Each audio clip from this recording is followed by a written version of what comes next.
يما موالي الهوى يما موالية يما موالي الهوى يما موالية بسمة بتقهر الهموم والأمل يملاها عمر الظلم ما يدوم وأرضك ما بننساها بسمة بتقهر الهموم والأمل يملاها الظلم ما يدوم وأرضك ما بننساها والكون كله بيحضر لعرس الحرية يما موالي الهوى يما موالية. أعوذ بالله من الشيطان الرجيم. بسم الله الرحمن الرحيم. الحمد لله رب العالمين. كما سار ماني فوكا أبرغدا لمي سونانيكا بدويا يانا أبيك أوكاجي مكانفلين واتينا ميني أمبا فاما فاسو جوكني دوغوكو أبي مين فلي تلينيا تاري جبراني سو سانفي كفولوني ولين ماندوكو لاسي أوكلين بيلا جلما مالي كونو فرافينا بانغا كتاسي جين فانتو بيلا جلما أمونو بيكا ناجي سراوروكا krengreni ala bololo sira fe ni oye page YouTube katase Facebook ma ambe folase au kilina pe la chelema ni onka jamana ta kala je jamana badu wa jamana mindo atariki ni adofo be min kofo odi kafo tagama be boloda maldun refe kabo mali kono ni kata je jamana woroka o kama maldun min sigilendo tungana bi akachan kosobe min ni amse kafo ma kon se ka daklin fo exactement o kama jamana kunganko korofola a sitise kata uko bari olu tungarange mun flani sefo war miliyar chiama amse ka fo kemes goroma chiama ube min nati onga jamana kono ube min nati onga jamana kono o kacha ande me baga jokulu walma ande me baga jamano olu be min di onga jamana ma o kama tumani tuma ku wele kana anu ka sekana baro sigike jamana re la halaka ani olu re tungarange ka la halaka u fele muye anga jamana bayin kunganko korofola ni oye o kama bi jakuluba min be no ni abe fama M5 RFP diaspora ni jakulu ye min ni abe tungarango togola ni abulo fara be diɲɛ jamana caman kan an be don min na ko bi an ye a ma wele kana bi walasa an yɛrɛ ka se ka baro sigi kɛ M5 RFP yɛrɛ a kunkanko kɔrɔfɔ be togoya jumɛn na an be don min na ko bi san 2 tɛmɛnen ko ka be yen nɔ bari ni jakuluba kofɔlen an be se k'a fɔ a bilara sen kan juin kalo tile 5 san 2020 yɛrɛ waatiw fo a ka lamaga nana kɛ sababu ye Ibrahim Bokar Keita ka dansigi o ka fanga la tungaranke minnu ni olu y'u yɛrɛ sɔrɔ ni jɛkulu kofɔlen kɔnɔna na ma damadɔ olu bɛ an fɛ Bamako yan nɔ sisan an ye wele bila u ma anu ka se ka na baro sigi kɛ a ma fɔlɔ ye Burema Di Nabi Ɲanbele ale ye M5 RFP yɛrɛ a ɲɛmaaba don an ye ale wele ale sigiyɔrɔ bɛnnen don l'Amérique jamana ma ka taa se Jean Dumia ma ale ye M5 RFP diaspora yɛrɛ fɛnɛ ma dɔ ye ale sigiyɔrɔ bɛnnen don Faransi jamana ma ka taa se Sumayila Jakite ma M5 RFP diaspora min ni an bɛ se ka fɔ farafina worodugu jamanaba ni o ye Afrique du Sud ye ale sigiyɔrɔ bɛnnen don ma nka nin waati in na u bɛɛ lajɛlen bɛ an fɛ Bamako yan an ye u wele ka na an kana kuma jamana yɛrɛ lahalayaw kan kɛrɛnkɛrɛnnenya la nin tɔn jɛkuluba in yɛrɛ a kunkanko kɔrɔfɔ walima a ka lahalaya bɛ cogoya jumɛn na bi dɛ ka taa se an ka jamana sigikanba ma ni o ye constitution ye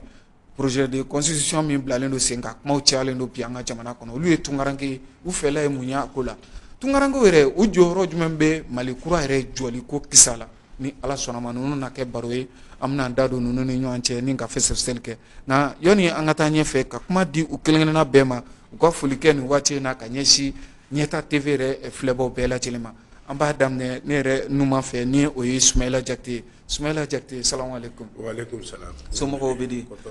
Jakite baasi t'i la ayiwa foli kɛ nin waati in na ka ɲɛsin ɲɛta TV filɛbaw ma walima télé ɲɛta filɛbaw ma. Alhamdulillah bismillahir rahmanir rahim a'udhu billahi minash shaitanir rajim ala ka ni sababa amin ya rabbi Ɲanbele ya bismillah ka plateau ka diyara n ye a bonyana ma tabarikala an ka foli bɛ ka taga o bɛɛ lajɛlen ma alhamdulillah émission bɛɛ lajɛlen tabarikala fɛn b'a labɛnna YouTube kan ani Facebook an ka réseau de distribution tɔ bɛɛ kan awɔ an ka foli bɛ ka taara lajɛbaga bɛɛ lajɛlen ma. Tabarikala. I y'a wele a diyara ye. Ni Ala sɔnna ma i Jakite e yɛrɛ nana an ka wele jaabi a diyara an yɛrɛ fɛnɛ a bɛnna ma. Ayiwa an bɛ taa Burema den Nabi Ɲanbele ale yɛrɛ ye tɔnjɛkuluba yɛrɛ ɲɛmaaba ye. Burema den Nabi Ɲanbele salamu aleykum. Waaleykum salam. An bɛ foli ni kanu lase aw ma. Radio ɲɛtaa baarakɛla cɛ n'a muso. Tabarikala. A n'a ka ɲɛmɔgɔba. An bɛ foli k'u bɛɛ ye. Awɔ. Maa maa ni o bɛ ka na jɛ nin waati in fana na an bɛ foli ni kanu lase u ma. Ka yafa ɲini u fɛ sabu an bɛna don kuma kɔnɔ. Sanni an ka don kuma kɔnɔ an bɛ yafa ɲini. Sabu kuma ma nɔgɔ. Ni an nana ka fɛn fɛn fɔ yan ni min fɔcogo man ɲɛ o ye anw ka défaut ye. Mais an ma lawuli o ma. Donc mɔgɔw ka yafa u la. Sanni k'an don kuma kɔnɔ an bɛ yafa ɲini kɛ. Tabarikala. An bɛ i yɛrɛ fɔ k'i waleɲuman dɔn. Hakilila maliden minnu bɛ l'Amérique jamana kan baasi t'u la. Tɔɔrɔ si t'u la alhamdulilayi. Alhamdulilayi. Bi kɔni an b'a fɔ alhamdulilayi. Tabarikala. Rabbil alamin. Aw kun kɔrɔtalen ba. An kun kɔrɔtalen don. Alhamdulilayi. Ka Mali tɔgɔ la. Awɔ. K'an kun kɔrɔta farafinna tɔgɔ la. Tabarikala. K'an kun kɔrɔta an ka diɲɛnatigɛ yɛrɛ sigicogow la. Awɔ. Awa kunkɔrɔta b'an bolo bi kosɛbɛ. Tabarikala. Ni Ala ka barika ye. Ni Faransi kunnafonidilaba dɔ bɛ yen nɔ n'ale tɔgɔ ko Christophe Boisbouvier ale ko maliyɛn yɛrɛ taalan ye ka waso ni a yɛrɛbakun de a ka jamana ko kɔni ye maliyɛn yɛrɛ taabolo y'o ye. Ala k'a to an ka waso ni an ka jamana ye. Ayiwa maa sabanan o ye Jean Dumia ye M5 RFP Faransi kaw tɔgɔ la Jean Dumia salamu aleykum. Somɔgɔw bɛ di. Ayiwa foli kɛ nin waati in na k'a ɲɛsin télé ɲɛtaa filɛbaw bɛɛ lajɛlen ma. Alhamdulilayi an bɛ télé ɲɛtaa maa bɛɛ lajɛlen fo. Alhamdulilayi. Ka journaliste ani an lamɛnbaga bɛɛ lajɛlen fo. Tabarikala. Ka fɔ an bɛna an da don baro min na bi an k'a to Ala k'a to a ka don tulo man di tulo la. Ka foli kɛ ɲɛmaa bɛɛ lajɛlen aw yɛrɛ folen don. Tabarikala. An b'a fɔ ko i Dumbuya. Ayiwa an bɛ ɲininkali daminɛ joona joona Ismaila Jakite la tɔnjɛkuluba min ni a bilalen filɛ nin ye sen kan n'a bɛ fɔ a ma M5 RFP Diaspora nin ye tɔn ye min ni an bɛ se k'a fɔ a tɔgɔ dira a ma juin kalo dɔ tile 5 san 2020 lamagajɛkuluba ye nin min kɛra sababu ye ka dansigi Ibrahim Boubacar Keita ka fanga la o cogo kelen na aw minnu ye malidenw ye n'aw sigilen don tunga na aw n'aw yɛrɛ sɔrɔ ni jɛkulu kofɔlen kɔnɔna na M5 yɛrɛ en grosso modo ni ko i bɛ maa ɲininka la bi walima ka e yɛrɛ ɲininka la a lahalaya bɛ cogo jumɛn na de yanni an ka se maa tɔw ma. Bon merci beaucoup Ɲanbele i ye ɲininkali kɛ a diyara n ye a bonyana ma. Tabarikala. Bon M5 ye maliyɛn bɛɛ de farala ɲɔgɔn kan parce que kuma lasurunya na jamana tun bɛ lahalaya min na k'an to président Ibrahim Boubacar Keita ka tile la Ala ka yafa bɔ. A ye mɔgɔw bila u gɛrɛla ɲɔgɔn na k'a jira k'a fɔ tiɲɛ na degun bɛ Mali la ko dɔw b'a la ka kɛ fo danga sir'olu la. Bon a y'a sɔrɔ depuis M5 ma dilan diaspora mɔgɔw b'u ka litiw la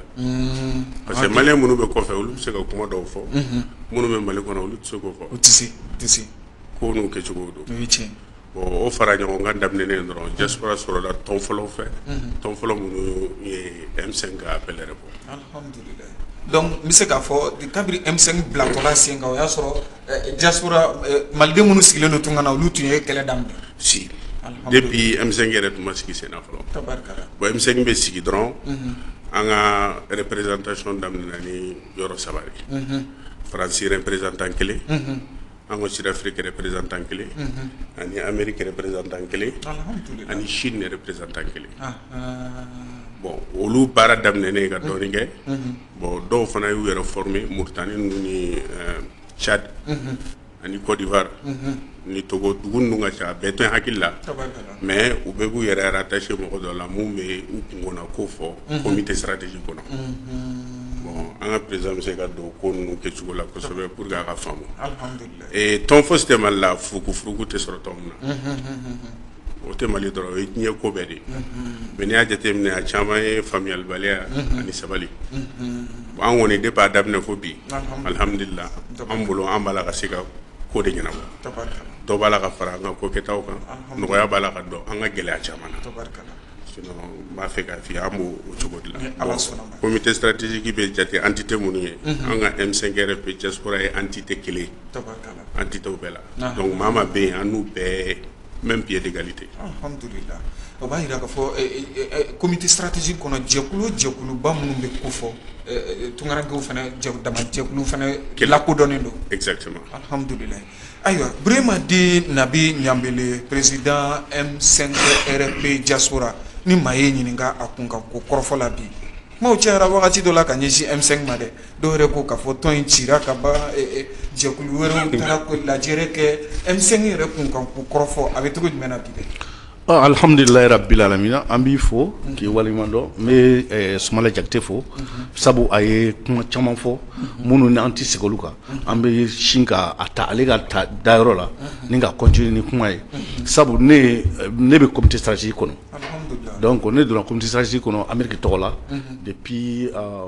M5 RP Diaspora ma créé fo an nana ka na ɲɔgɔn sɔrɔ yan an jamana caman ka sɔrɔ ka M5 Diaspora créé mais M5 Diaspora M5 yɛrɛ n'i y'a jateminɛ entitéw fara farala ɲɔgɔn kan ka kɛ M5 ye mais papier tɛ yen k'a fɔ wa c'est ni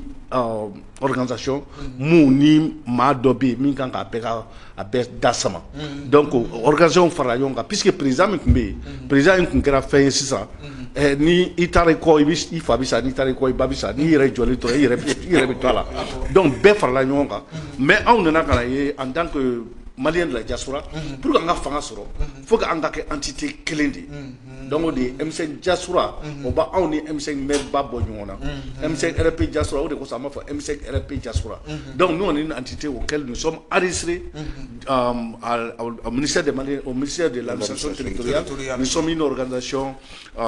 de bienfaisance, bien pour les Maliens de l'extérieur et en même temps aussi une organisation politique. Donc au Roguna, effectivement, on se ka anda dola, ka fo comme Sami a fait choguna. Et ça ni M5 yɛrɛ ka créé. Ton na a kun bɛ Mali kɔnɔ k'a daminɛ depuis 2013 fo ka na bila 2018 élection suɲɛni la ka bɔ Sumala bolo ka an tɛ a banna ni fɛngɛw o mɔgɔ o marche fɛn fɛn organisera a kelen ma kɛ Mali kɔnɔ ni anw Maliens de l'extérieur en tout cas à New York il y a pas une seule marche qui s'est fait au Mali ni anw ma min organiser an fana fɛ yen. Aw sen donna wulikajɔ bɛɛ la i y'a faamuya ni hakili fana b'a la 2018 Ibrahim Boubacar Keïta nali kana fanga taraki parce que a ma élu ala ma hinɛna la bi mais a ye fanga taraki ala ma hinɛna Sumala Sise min na donc o la yɛrɛ y'a ye a taalen septembre réunion na New York mɔgɔw ye nisɔngoya min yira anw Maliens ni l'extérieur de y'a kɛ mais i yɛrɛ kɔni b'a dɔn k'a fɔ hali mun tun bɛ Mali kɔnɔ yan o waati y'a sɔrɔ mɔgɔw bɛ siran hali k'a fɔ wa k'an k'an disi da Ibrahim Boubacar disi la donc dɔw bɔra o waati la k'anw traité comme des drogueurs des voleurs baara tɛ mɔgɔ minnu na mɔgɔ minnu tɛ foyi kunna Amérique mais bon o bɛɛ tɛmɛna inchallah alhamdulilayi an bɔra o bɛɛ kɔnɔ fo ka se bi ma mais waati dɔw la n'i y'i sigi k'i miiri i b'a dɔn malien ko ma nɔgɔ i bɛ Mali kɔnɔ i bɛ Mali kɔkan malien ko ma nɔgɔ sabu waati o waati ni malien minnu ni olu ɲɛ bɛ jamana taatɔ la dingɛ kɔnɔ olu bɛ wuli ka kɛlɛ kɛ i bɛ taa sɔrɔ kɛlɛ daminɛ la caman bɛ yen u b'u nini caman bɛ yen u b'u dɔgɔya caman bɛ yen u b'u don wo fitinin bɛɛ fɛ mais ni kɛlɛ ɲana dɔrɔn mɔgɔw t'a fɛ olu yɛrɛ ka ye bon waati caman an bɛ don o groupe la mais pour nous o tɛ fɛn ye o tɛ fɛn jugu ye sabu jamana n'a bɛ jɔ fo dɔw ka sacrifice de kɛ pour que mɔgɔ tɔw ka fara o kan donc o hukumu kɔnɔna aujourd'hui quand tu prends n'i ye M5 ta an b'a fɔ alhamdulilayi effectivement comme Sumana y'a fɔ cogo min na organisation fɛn fɛn kɔnɔ ni papier t'u ni ɲɔgɔn cɛ k'u fara ɲɔgɔn kan donc divergence bɛ kɛ yen effectivement hali comité stratégique la M5 la Mali la divergence bɛ yen aw yɛrɛ journaliste aw b'a caman kalama a caman fana bɛ yen mais o t'a to k'a fɔ baara tɛ kɛ le problème belebeleba ye fɛn min ye bi M5 yɛrɛ hami na ani anw diaspora hami na M5 ye kɛlɛ min kɛ pour que jamana in ka yɛlɛma maliyɛnw ka lafiya est ce que an bɛ n'o sɔrɔ wa donc an ka kɛlɛ belebele y'o de ye an ka hami belebele y'o ye donc an bɛ fɛn fɛn ɲini o y'o ye sabu n'i y'a jateminɛ maa minnu ko yɛlɛma ka kɛ ni olu yɛrɛ bɛ ka bila kɛrɛfɛ yɛlɛma la awa est ce que yɛlɛma in bɛna kɛ wa la grande question qu'on se pose c'est ça donc M5 mun b'a Mali kɔnɔ mun bɛ Mali kɔ kan an bɛɛ lajɛlen ka kɛlɛ o de ye o bɛ se ka kɛ cogo min na. ni ala sɔnna ma ayiwa Jean Dumbuya e bɛ se ka mun fara ka M5 RP Diaspora a bɛ cogo jumɛn na bi bɛ se ka mun sɔrɔ ka fara i balima fila tɔw ta kan. Alhamdulillah n bɛ foli k'i yɛrɛ ye. I ye kuma min fɔ par rapport à la santé du M5 diaspora. Mais c'est qu'à fier bi environnement au jour d'aujourd'hui, le M5 diaspora se porte très bien. Alhamdulillah. Et notre président a fait et Ségal Fane a fait le M5 diaspora se porte très bien. Parce que au fin mouné bi jamana chaman bi on représente les bi. Alhamdulillah. Jamana chaman bi ka damne farafina farajela et Kata Amérique, fo Chine, Océanie, le M5 RFP diaspora est représenté là-bas. Est-ce qu'il y a famille? Folie fana be M5 diaspora à la santé qu'on a. Et Nyamele, et on est diaspora de Tonkouraoudou. Le M5 diaspora a beaucoup contribué et Fangakoro Binina. On est fait mon kala, Bebado, Tungaranko ye ware mon ani u farikolo la ka daminɛ Faransi an ye fɛn jamana o jamana fɔ an ye effort min fourni bɛɛ b'a dɔn o de hukumu nana ni an ka fara ɲɔgɔn kan ye ka na M5 diaspora créer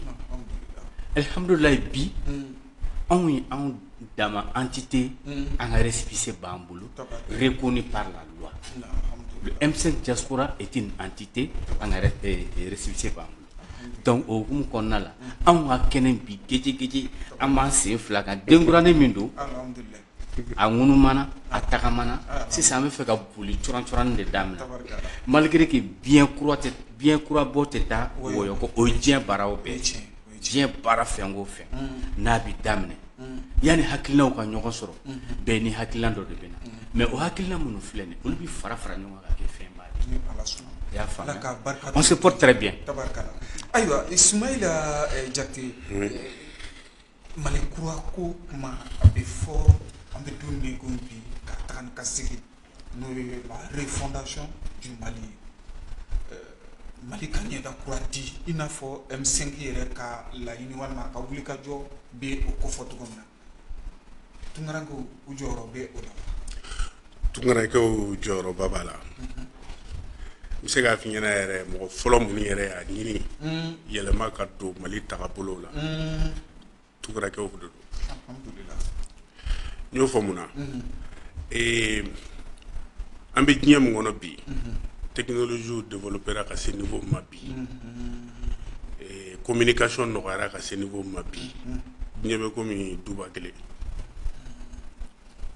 anw tun b'an to Sud-Afrique an bɛ wari tɛmɛ la ye n'an bɛ Mali information ɲini mais f'i ka satellite de ta mais depuis Facebook ni YouTube nana i bɛ forfait dɔrɔn de ta i bɛ Mali actualité bɛɛ ta i sen kan i tɛ taa yɔrɔ si souvent yɛrɛ n bɛ se k'a fɔ Tunkarankew bɛ mun kalama Maliko la Maliyɛn yɛrɛ kɔnɔna na ye olu t'a kalama. Wa aw ta ye fɛnɛ aw ye Mali kɛ wa aw sigilen don jamana minnu kan yiriwa minnu bɛ yen nɔ a b'olu misali a b'olu fɛnɛ to ka taga tugun. O de bɛ anw dusu kasi f'an tɛ se ka sigi f'an ka kuma parce que tiɲɛ yɛrɛ la développement c'est pas sorcier subagaya tɛ. Awɔ a ma gɛlɛya hali dɔɔni. An ka da Ala ka Ala bɛna Mali jɔ. Non o tɛ fɛn gɛlɛn yɛrɛ tɛ mais f'a ka bila a sira kan de. Ni jamana y'a sira ta dɔrɔn jamana yɛrɛ bɛ développer a yɛrɛ ma an y'a ye de an balola kɔnɔ n bɛ misaliya kelen dɔrɔn d'i ma kelen dɔrɔn n bɛ da o ma komi temps ka surun n'i y'a jateminɛ Mali la élève den jumɛn ka ca ni élève bɛɛ littéraire ne ye n ka lycée kɛ Mali la yan an ka 10e na professeur bɛ na de ko ni maa min bɛ siran science ɲɛ i ka taa lettre la n b'a fɔ maa ma ye lycée kɛ Mali la i b'a dɔn a delila ka k'i fɛ littéraire ni juriste olu de kɔni ka ca ni Mali la mais n'i ka jamanaden bɛɛ kɛ kumakɛla ye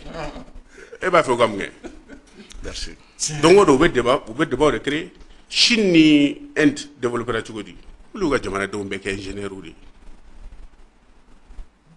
Mali mun yiriwalen don an fɛ yan kosɛbɛ sɛnɛ ani jɛgɛ ani mɔni ni baganmara e de la k'a mɛn ko baganmara école dɔ bɛ Mali la i ye sɛnɛkɛ école dɔ bɛ Mali la o de y'a ma sira ye mun bɛ ɲɛ i ka jamana na i b'i ka jamanadenw dɛmɛ k'u nɛgɛ k'u don da fɛ k'u ladege o de kɛli la n'u y'o kɛli dɔn dɔrɔn a banna fɛn fila dɔrɔn de don dɛ hadamaden ni kunkolo ma baara kɛ i tɛgɛ ka baara kɛ mais il tege ka baraka donc métier nous amé mun ke bolo ko fe faut gouvernement de qui impliqué comme au pla ou ka kala ro daile ka dem sonu la kala métier bu kadwi ni dem se sera métier la ka ba ite na songo damo abise ka ko mu nyana bo mo mi o de ba to abise ka balo mais an janfara di tubabu fɛ k'a nɛgɛ k'a k'a ɲɛkɔrɔ ko bɛɛ kan ka sigi bureau de kɔnɔ i ka ɲɛnatigɛ bɛ diya ni bɛɛ sigira bureau kɔnɔ jɔn bɛ sɛnɛ kɛ ne tun b'a fɛ ka ni misaliya dɔrɔn Burema den Nabi Ɲambele tunkaranke u jɔyɔrɔ bɛ Mali kurako la wa u jɔyɔrɔ bɛ Mali jɔli la wa ayiwa i b'a dɔn fɛn kelen yɛrɛ bɛ yen min b'anw dabaliya ban kosɛbɛ mais o tɛ maliyɛn bɛɛ ye o ye maliyɛn an b'a fɔ minnu ma ko jamana ɲɛmaaw parce que n'i kɛra ɲɛmaa ye o kɔrɔ ye ko kɔmɔgɔ dɔw b'i la kɔmɔgɔ ninnu hinɛ k'a ka kɛ i la ni maa kɛra ɲɛmaa ye ni i bɛ jama min ɲɛ n'o hinɛ t'i la i ka ɲɛmaaya t'i mago ɲɛ quoi donc Sumala ye exemple min di i n'a fɔ i ye ɲininkali min kɛ ne sigilen bɛ Amérique i y'a faamuya a santé bɛ cogo min a éducation bɛ cogo min a fɛnkɛ même transport ni fɛngɛw bɛ kɛ cogo min na i b'a bɛɛ ye supposons que ne ka kɛ Mali ɲɛmɔgɔ dɔ ye bi n kun ma deli ka se Amérique ou bien ma deli ka se Chine n ka taa ye ka taa olu ka baaraw ye fɛn fɔlɔfɔlɔ min ka kan ka na hakili la o ye ka celeya ka keleya min bɛ o jamana in kan o ɲɔgɔn bɛ se ka k'i fɛ yen cogo min bon min bɛ ne dabaliya ban Mali ɲɛmɔgɔw bɛ tile ka bɔ ka taa diɲɛ fan bɛɛ fɛ diɲɛ fan bɛɛ o ye tiɲɛ mais olu bɛ tila ka segin ka tila ka na don so tranquillement bon o de bɛ ne dabaliya ban i y'a faamuya san quoi a ye min fɔ pour que ka jamana taa ɲɛfɛ volonté politique b'a la ni volonté politique tɛ yen dɔrɔn foyi tɛ ɲɛnabɔ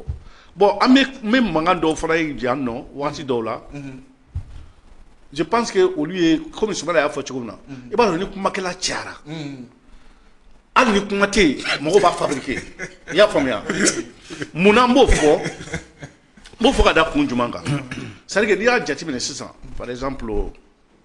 jamana ɲɛmɔgɔw yɛrɛ la ni nin kumaba ninnu bɛɛ n'u kun ye nin bɛɛ énergie dɔɔni ta dɔrɔn ka volonté politique ta k'a fɔ par exemple i bɛ débat dɔ min a ko wa ko politikɛlaw ni surasiw quand souvent ne y'a lamɛn ne dabaliya de bɛ ban quoi parce que munna surasi t'a dama mɔgɔ ye o politicien t'a dama mɔgɔ ye o jɔn de y'a fɛ yen ko surasi tɛ politique kɛ jɔn de y'a fɛ yen ko ni ne donna surasiya la sisan ni n bɔra magasin civil dɔ yan n ye fani bɔ na ka bɔ kan kɔnɔ dɔrɔn je suis devenu civil n'est-ce pas donc an kana tile guwa ɲɔgɔn na nin na an ka mɔgɔ ɲɛnama de ɲini dɔrɔn surasi ko t'a la ka fɔ voilà surasi an ka surasi ko kuma bila an ka politicien ko kuma bila jamana in hinɛ bɛ jɔn de la jɔn de bɛ se ka diya ni jamana in ye n'an y'o kɛ dɔrɔn an bɛ se ka ɲɔgɔn sɔrɔ ten denmisɛnnin cɛkɔrɔba an k'o to yen ba ye jamana in parce que n'i y'a jateminɛ Mali cili surasiw sen b'a la politiciens sen b'a la denmisɛnninw sen b'a la cɛkɔrɔbaw sen b'a la i sɔnna o ma i ma sɔn o ma i bɛ se k'i ni mɔgɔ dɔ commandé de i bɛ se k'i biri kalon kɔfɛ sabu a bɛɛ b'a la parce que Modibo Keïta quand Modibo est devenu président du Mali il n'avait pas 40 ans il était trop jeune o tɛmɛlen Moussa Traoré nana o kɔfɛ lui il était dans ses trentaines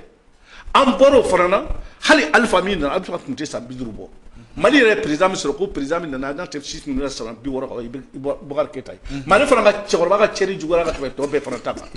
donc i ye kow ye ayiwa mais nka tunkarankew projet b'u bolo hamina ko hakilina baw bolo o bɛ se ka na n'u ye an ka jamana kɔnɔ nka tuma dɔ la voilà n bɛna so yɔrɔ yɛrɛ de ma ten c'est à dire que n'i y'a jateminɛ dusukasi bɛ komi a k'i faga quoi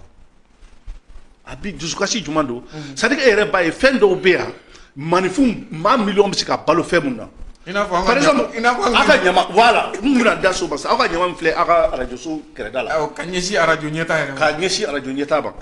mais mɔgɔ miliyɔn bɛ se ka balo nin na et puis a tɛ fana k'a fɔ a mɔgɔ tɛ yen mais ce qui fait mal encore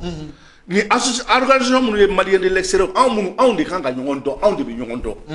mais n'u b'a fɛ ka malien de l'extérieur dɔ ta dɔrɔn u bɛ taa mɔgɔ dɔ ta min y'u yɛrɛ ɲɛnamɔgɔnin dɔ ye ka t'o place yɔrɔ dɔ ka fɔ ko wa k'an ye malien de l'extérieur ma foyi ta i ɲɛnamɔgɔ de ta i y'a faamuya an ka baarakɛlaw ɲini yɔrɔ la minnu b'a yɔrɔ dɔn i mana taa Japon i mana taa Israël i mana taa Amérique i mana taa France i mana taa Espagne jamana ba fɛn fɛn bɛ taa sɔrɔ malien dɔ de bɛ nin kɔnɔ mun ni o jamana gouvernement yɛrɛ mago bɛ nin na mais an ka jamana mago t'o la e bɛ se k'o faamu cogo di o tɛ se ka faamu donc vraiment an ka mun fɔ dɔrɔn an ka baarakɛlaw ɲini an k'an bolo di ɲɔgɔn ma baarakɛlaw k'u bolo di ɲɔgɔn ma cɛkɔrɔbaw an ka mɔgɔ ɲumanw ɲini cɛkɔrɔbaw denmisɛnninw an ka baara kɛ an ka taa ɲɛfɛ an ka tila ka to ka celeya baara ɲuman na quoi o de b'an ayiwa Jean Dumbuya dakuru ɲɛ fila ka fara i balimaw ta kan e bɛ se ka mun sɔrɔ k'a fɔ tunkarankew jɔyɔrɔ bɛ Mali kurako sabatili la wa Ɲamele ka fara an ka président ni Segal ta Mali kura joli tunkarankew de nana n'a ye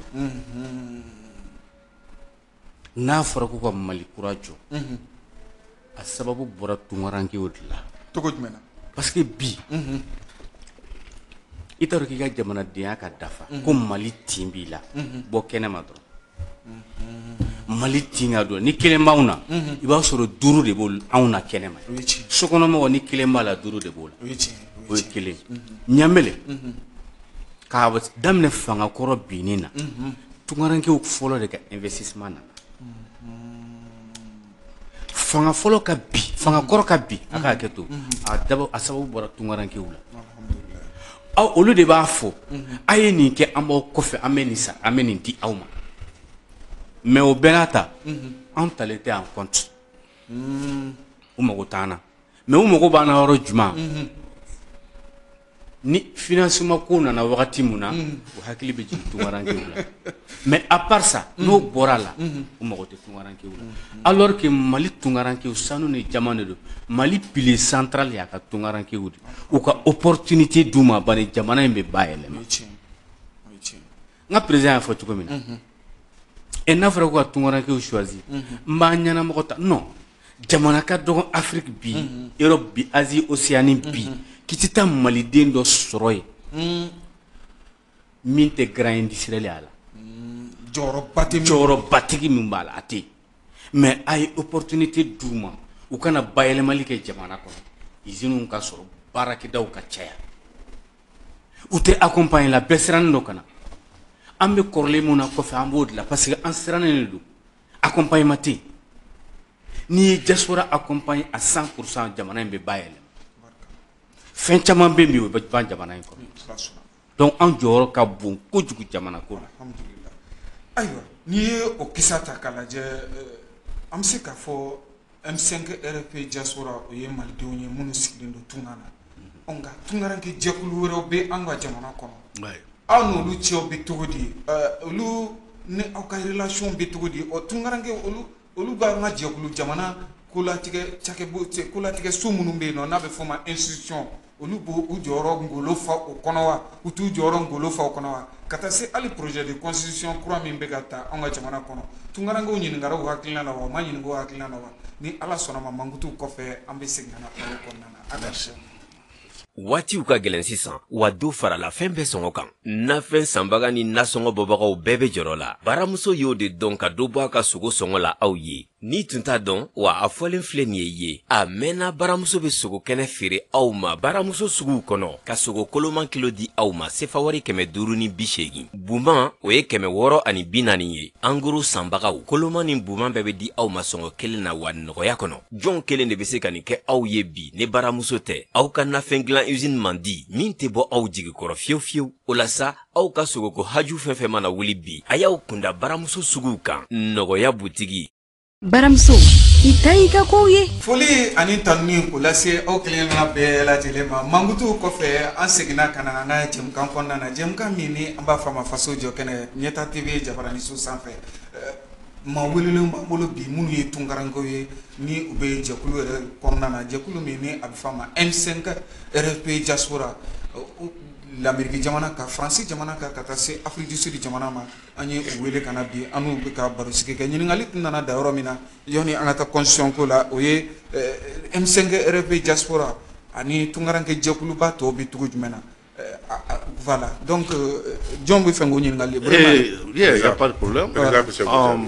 an b'a fɔ alhamdulilayi bi malien organisation minnu créera a bɛ taa 4-5 ɲɔgɔn na mais bɛɛ b'a dɔn k'a fɔ a daminɛ u ye haut conseil depuis 91 conférence nationale o de nana n'ale ye o kɔfɛ CRD nana bon en ce qui nous concerne anw M5 an ka récépissé sɔrɔli ye an y'a ɲini ka sigi ni organisation kelen-kelen bɛɛ ye alhamdulilayi an taara haut conseil fɛ yen an n'u sigira an kumana an kan ka baara kɛ cogo o cogo ni o bɛ jamana in maliyɛn minnu bɛ kɔ kan k'a bɛɛ lajɛlen dɛmɛ ka parce que dɔ tɛ se dɔ la dɔ bɛ se o la an y'a yir'u la fana k'a fɔ c'est vrai anw ye organisation kura ye mais olu minnu bɛ yen ni fɛn caman bɛ yen u yɛrɛ ɲɛ b'a la k'a fɔ yɔrɔ minnu bɛ yen k'a fɔ u ɲɛ b'a la anw bɛ se k'u dɛmɛ yɔrɔ min na an bɛɛ ka jɛ k'a bolo di ɲɔgɔn ma an y'o kɛ n'olu ye après an tilala ka sigi y a des groupes on appelle ça les ambassadeurs olu ye maliyɛn den minnu wolola Faransi olu dɔw nana ka na fara ɲɔgɔn kan ka o créer donc an n'olu fana sigira o kɔfɛ RINA bɛ yen ani o sigira ADMI y'an ka partenaire ye o ye maliyɛn de l'extérieur intérieur o ye organisation kura fana ye bon olu n'anw kɔni an bɛ partnership kɛ fɛn bɛɛ la hali conférence nationale pardon comment on appelle ça les assises olu n'a ye assises préparé an y'a préparé internet la k'a préparé jamana kɔnɔ bon CRDM an b'a ɲini hali bi ala ka to an ni olu fana bɛɛ ka se k'an bolo di ɲɔgɔn ma parce que jamana in a tɛ dilan maa si kelen kɔ donc an bɛɛ jɛ de don voilà. Ayiwa projet de constitution na Soumaila an bɛ o daminɛ ka o kɛ tour de rôle walasa yani jɛmukan kuncɛ waatiw cɛ Mali ka constitution kura article 195 bɔɲɔgɔnko sɛbɛnna min ni a ɲɛmaaya tun bɛ professeur Fuseni Samake n'a a ka maaw bɛɛ lajɛlen bolo baara ninnu kun cɛra ka a sɛbɛnfura ta k'a di cɛmancɛla fanga maa ɲɛmaa ma ni o ye colonel Asimi Goïta ye nka ka bɔ a di don na ka na bila bi la a kɔrɔfɔw cayalen don an ka jamana kɔnɔ fɛla b'e la o t'a la. Bon, vraiment merci beaucoup. Fela Babana la question là. Parce que un quel est résultat de nous.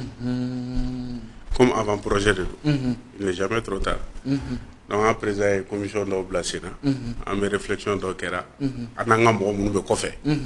pour que nous fassions un don par rapport à ça, il y a un document qui est donc nous le savons dans 4 ans, nous pouvons nous mais sentiment général avant projet n'est qu'à opinion personnelle là on m'a fait que follow ni quoi on noté 2 sur 10 2 sur 10 kadaka parce que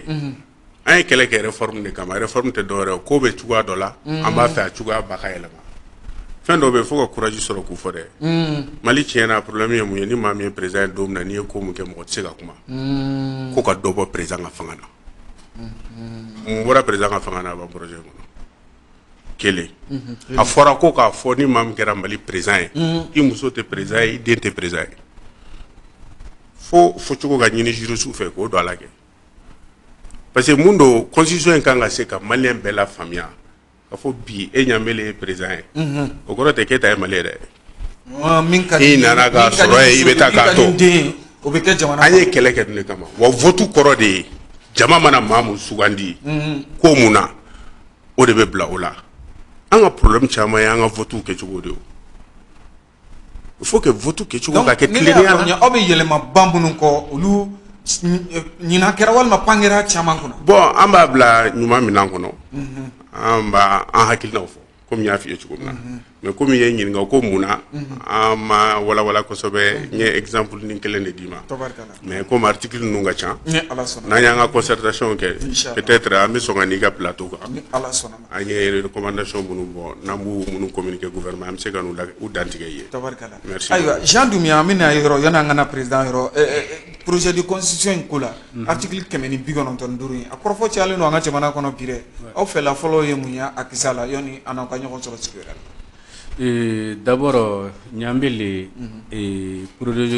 projet de loi, en diaspora ma en yere ya kono.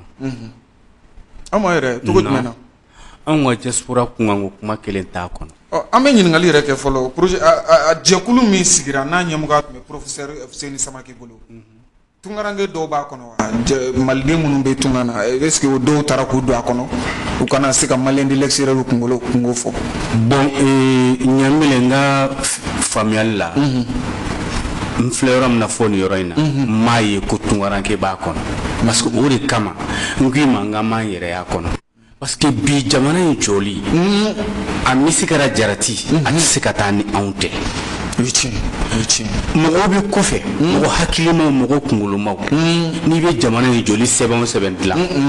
u wele ka bila u yɛrɛ ma an ma se an ka taa mɔgɔ ɲini kɔfɛ ka na ko k'an ka constitution dilan an yɛrɛ mais kan mɔgɔ ta yan kɔfɛ mɔgɔw fana bɛ yen min bɛ se ka fara an kan k'u ka hakilina don a la mais o ma kɛ. Donc diaspora se k'i yɛrɛ a kɔnɔ an kana musalaka an ma y'a kɔnɔ a projet minnu fana n'u ye avant projet minnu n'u y'a bila an t'a kɔnɔ fana an ka foyi t'a kɔnɔ an tɔgɔ ma fɔ a kɔnɔ an tɔgɔ ma fɔ a kɔnɔ yɛrɛ a bɛ komi an tɛ exister tant que ni problème de ma na ni problème nana sa diaspora est là n'a mago b'a ka wari la an b'a mago b'a ka wari la ou bien n'a seli saga bila ka na n'a mago b'a voie électorale la ou bien ni min bɛ fɛ ka déplacer ka taa a ye nin wele a y'a kɛ tan an bɛ kɔfɛ in fɛ a ye bɔ a ka nin kunbɛn nka ni jamana tan fɛn fɛn bɛ sigi ni ko ko bɛ kɛ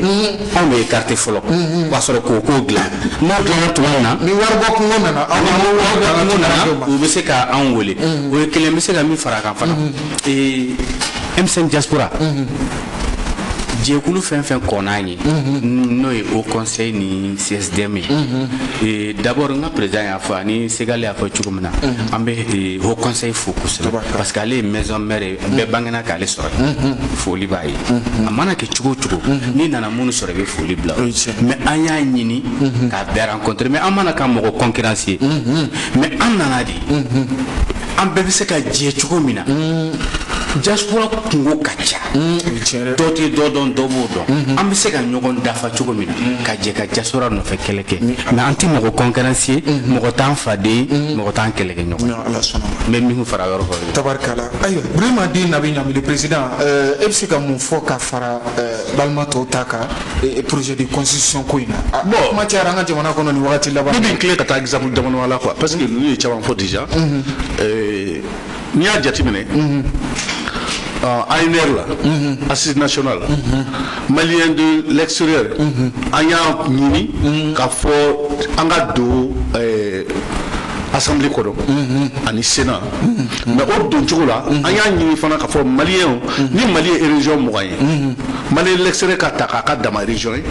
i n'a fɔ Maroc y'a kɛ cogo min na i n'a fɔ Sénégal y'a kɛ cogo min na c'est-à-dire que o la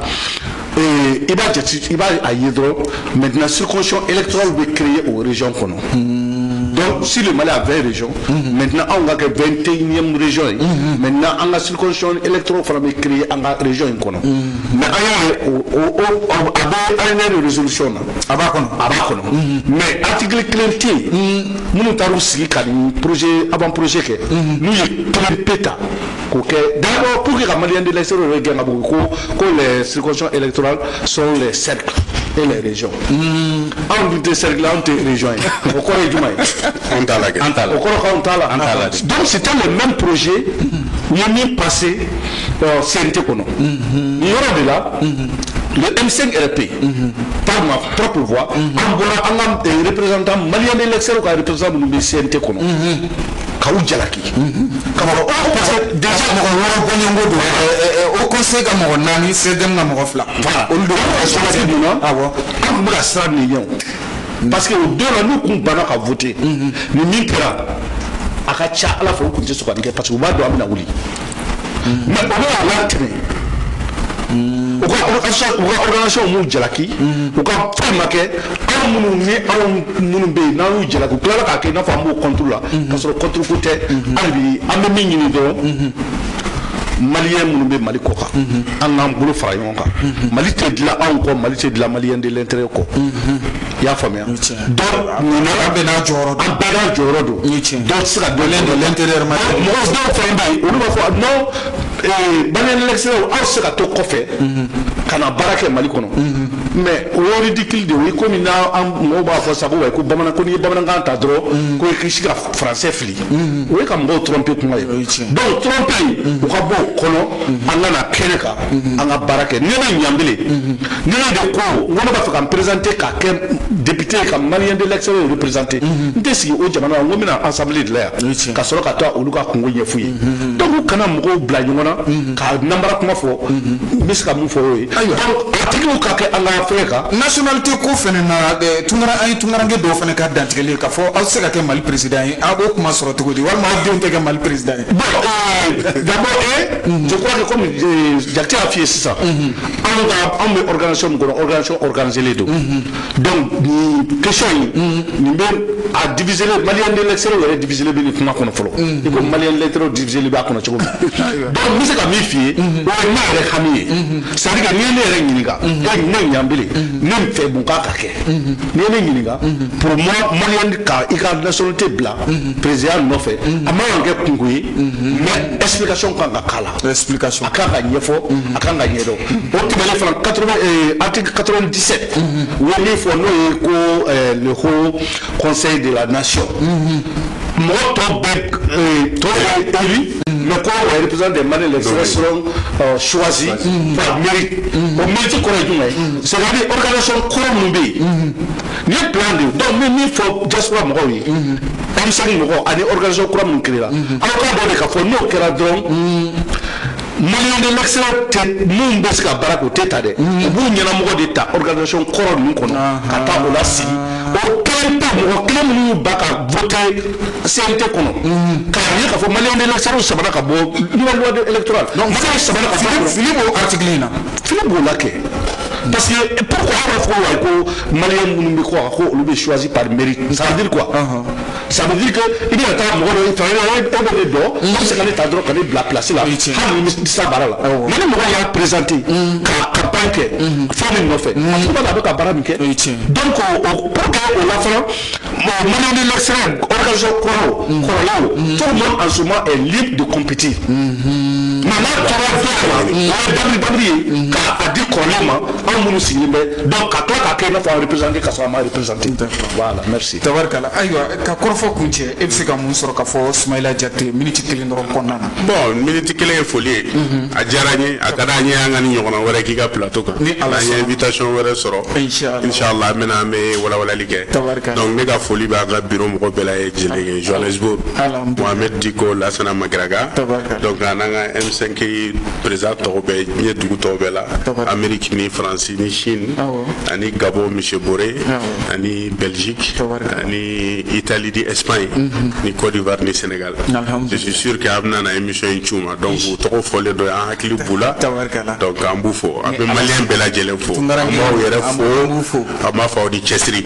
nin de don dɔɔni ɲɔgɔn fɛ ni ala sɔnna ma an b'a sago sɔrɔ ala ka ni sababa bɛ amin yarabi ayiwa Jean Dumbuya minute kelen kɔnɔna na e bɛ se ka mun sɔrɔ ka fɔ folikan ni kumakan laban na d'abord ne ka foli bɛ aw yɛrɛ ye fɔlɔ ka hakili jigana k'an wele an kana aw ka foroba baro kɛnɛ kan komi Samu y'a fɔ cogo min na ne bɛ an ka faransikaw bɛɛ lajɛlen fo M5 diaspora mɔgɔ fɛn o fɛn bɛ Faransi an bɛ foli lase u bɛɛ ma parce que a kɛra cogo cogo émission in fana a imagine u bɛna a ye donc faransika fɛn o fɛn bɛɛ k'i yɛrɛ ye foli kɔnɔ Sori Kulibali tout le monde bɛɛ lajɛlen k'i donc aw yɛrɛ folen don k'a fɔ an marabagaw ye k'u k'u hakili to u ka tunkarankew la an ka pilier central de tunkarankew inshallah ayiwa Burema di Nabi Ɲanbele M5 RFP diaspora président ba ye i sigiyɔrɔ bɛnnen don l'Amérique jamana ma ni maa ko k'e ka nin baro kun cɛ minute kelen kɔnɔ e bɛ se ka mun sɔrɔ ka fɔ yanni an ka sigi wɛrɛ cɛ. vraiment n bɛ baarakɛɲɔgɔn minnu ni olu ni nana ɲɔgɔn fɛ n b'olu fo n bɛ aw yɛrɛ fo i ka baarakɛɲɔgɔn bɛɛ lajɛlen o kɔfɛ fana n bɛ diaspora membre fɛn fɛn k'a daminɛ a bureau national président na a bureau de section de chaque pays a président kelen-kelen bɛɛ a n'a membre bɛɛ an b'a f'u ɲɛna k'a fɔ ni bi an sera ka na sigi ka nin kuma min fɔ an y'a nin fɔ olu de tɔgɔ la a bɛ se ka kɛ fili dɔw b'a kuma kɔnɔ ni fili min b'a bolo k'an wele k'o ɲɛfɔ an ye pour que an ka se k'o corriger siɲɛ wɛrɛ donc an bɛ foli ni karama lase Mali ɲɛmɔgɔw ma ka foli lase an lamɛnbaga bɛɛ lajɛlen ma komi n y'a fɔ kuma daminɛ la n'a sɔrɔ an ye fɛn dɔ de fɔ n'o kun man ka fɔ an bɛ yafa ɲini kɛ mɔgɔw fɛ a mana wolo ma mais komi jamana ko don n y'o de fɔ kuma dɔ la fɛn dɔw bɛ yen n'a kan ka jamana taa ɲɛfɛ ni jamana baara don ayiwa hali n'a fɔcogo ma ɲa ayiwa an b'an jɔ o kɔni kɔkɔrɔ o ka kɛ pour que jamana ka taa ɲɛfɛ ala ka yiriwa di an ka jamana ma ala ka basigi sabati a kɔnɔna na tunga fɛnɛ tungarankew an bɛ dugawu k'u ye ala ka tunga sigi jaw la ka garisɛgɛ ɲuman di an n'u kelen-kelenna yɛrɛ bɛɛ lajɛlen kɛnɛya bɛ masa ramani bolo ala ka kɛnɛya sabati an n'u bɛɛ lajɛlen yɔrɔ k'an ka tungarankew fo sɛgɛnbali ɲinanbaliw minnu bɛ wuli fina ka da fina an bɛ tungarankew fo k'u waleɲuman dɔn aw yɛrɛ ka ni jɛkuluba ye ala ka barika don a la ala k'aw yɛrɛ damaw kan bɛɛ k'aw funu fana fɔ ɲɔgɔn kan nin bɛ dansigi kɛ aw ka bi jɛmukan na ni o ye faso jɔ kɛnɛ maa welelen Jean Dumia M5 RP Fransikaw tɔgɔ la ka taa se Sumayila Jakite ma M5 RP Afrique du Sud kaw fɛ yen nɔ ka taa se a yɛrɛ tɔn ɲɛmaaba ma ni o ye Birima Den Nabi Ɲanbele ale sigiyɔrɔ bɛnnen don l'Amérique jamana ma ninnu de tun ye an ka maa welelen bi émission kɛrɛnkɛrɛnnen kɔnɔna na ni o ye faso jɔ kɛnɛ ka se ka walawalali kɛ an ka jamana yɛrɛ kunkan kɔrɔfɔ la ka taa se tungarankew yɛrɛ ka lahalaya ma an b'a ɲini ala fɛ ala k'an ka jamana basigi ni ka malidenw yɛrɛ bɛɛ kelen ma dɔgɔkun wɛrɛ an na ɲɔgɔn sɔrɔ ni jɛmukan kelen kɛnɛ kan kibaruya minnu mana sɔrɔ ka taa se maa welelenw ma an ka se ka na an da don an ka jamana kunkan kɔrɔfɔ la ala ka dɔgɔkun wɛrɛ jɛmukanw yira يمام وللهوى يمام وليا يمام وللهوى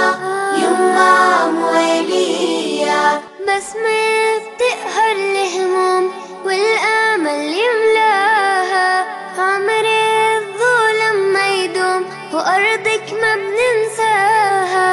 بسمة بتقهر الهموم والامل يملاها عمري الظلم ما يدوم وأرضك ما بننساها والكون كله بيحضر لعرس الحرية